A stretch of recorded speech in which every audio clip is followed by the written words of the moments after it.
বিশ্বকাপ ফুটবল এলেই বাংলাদেশে নতুন করে জেগে ওঠে ব্রাজিল আর্জেন্টিনা উন্মাদনা।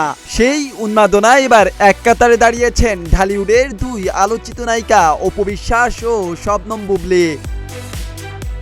ব্যক্তিগত জীবনে দুজনের নামই জড়িয়ে আছে চিত্রনায়ক শাকিব খানের সঙ্গে।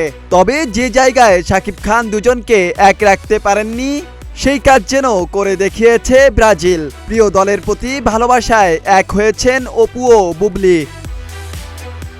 শনিবার সামাজিক যোগাযোগ মাধ্যমে ব্রাজিলের জার্সি পরা একটি ছবি প্রকাশ করেন বুবলী। ক্যাপশনে তিনি লেখেন, জিতলো ব্রাজিল, হারলেও ব্রাজিল। সেই সঙ্গে ছোটবেলার আবেগের কথা স্মরণ করে উল্লেখ করেন রোনালদো, কাকা, রবিনহো ও রোনালদিনহোর নাম।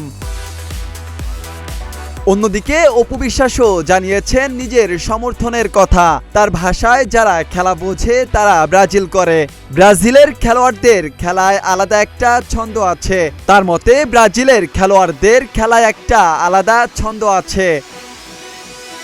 বিশ্বকাপের প্রথম ম্যাচের আগে দুই তারকার এমন প্রকাশ্য সমর্থন সামাজিক যোগাযোগ মাধ্যমে বেশ আলোচনার জন্ম দিয়েছে। ব্যক্তিগত জীবনের নানা সমীকরণ ছাপিয়ে এক জায়গায় মিল খুঁজে পেয়েছেন তারা, সেটি হলো ব্রাজিলের প্রতি ভালোবাসা।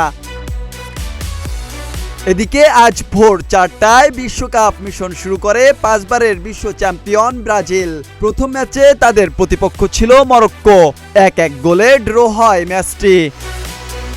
ডেস্ক রিপোর্ট, প্রতিদিনের বাংলাদেশ।